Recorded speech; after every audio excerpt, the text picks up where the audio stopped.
Hi, my name is Bevis, and this is my informative speech. We have all felt that moment when every person in the room's phone buzzes at the exact same time. It makes a loud noise and startles most people. When they go to check their phone, they cannot believe what they have just read. I am not talking about flash flood warnings, but I am talking about Amber Alerts. Did you know that in 1996, Texas was the very first state to send out an Amber Alert?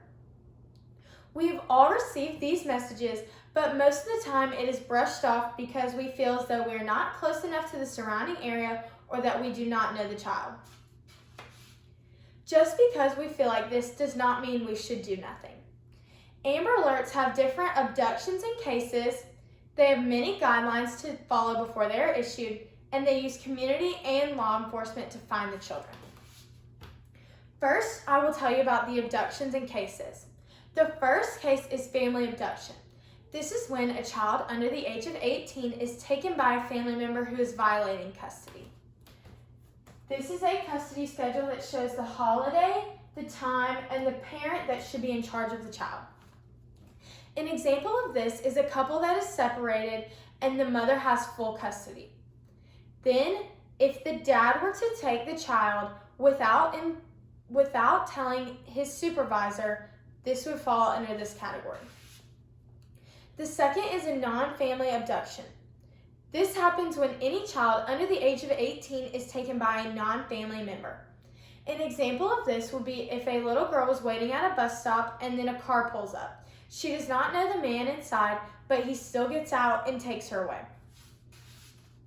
The third case is lost, injured, or otherwise missing. This is when there are no facts as to why the child under 18 has gone missing. An example of this is a 16-year-old boy who has run away, and the police have contacted their family, friends, and neighbors, and still no one knows anything. The last case is an endangered runaway. This happens when a child ages 11 to 17 has run away and no one knows where they are going. An example of this case is that a young girl meets a man on a chat room and goes to meet him without telling anyone where she is going or when she will be back. This is all found in the 2018 Amber Alert report written by the National Center for Missing and Exploited Children. When looking at different abductions and cases, you can now see why there are so many guidelines. The first guideline is that there is reasonable belief that an abduction has occurred and that the child is under the age of 18. If the child is not under the age of 18, they will be considered an adult, which would then have a missing persons case instead of an Amber Alert. The second guideline is that the child is in imminent danger of serious injury or death. If the police do not feel that the child is in danger, they will make a police report instead of sending out an alert. The third guideline is that there is enough information about the victim and the abductor and that the name of the victim has been registered in the system. If there is not enough information, no one would know where they are or what car to even be looking for. These guidelines show that a case is serious enough to be sent out to a large group of people. If the case has been thought of as serious, they will send out an alert immediately. This information is available at the Amber Alert official website written by the U.S. Government Department of Justice.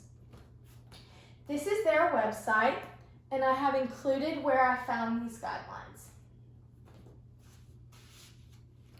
Now that I have explained the guidelines, I will explain how the children are found.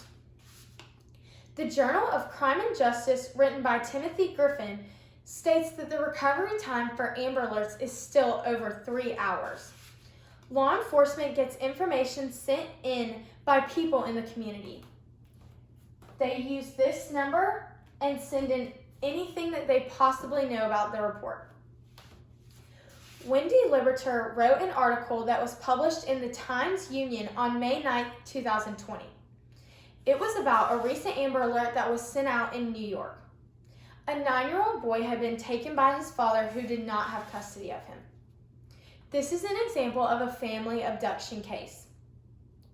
Officers found the dad and arrested him for stalking, breaking in, and the kidnapping of the child. In the book Criminal Justice, written by Ursula Smart in 2006, she explains that law enforcement is constantly working on increasing the quality of services for the witnesses and the victims of extreme cases like kidnappings and runaways. There are different abductions and cases. There are guidelines so that the alerts are successful, and they help bring children home. Amber Alerts have been around for over 24 years, and they are able to reach large groups of people when they are sent out. More people should be aware of how serious Amber Alerts really are. If it was your child or someone in your family, you might think twice about doing something to help. Thank you.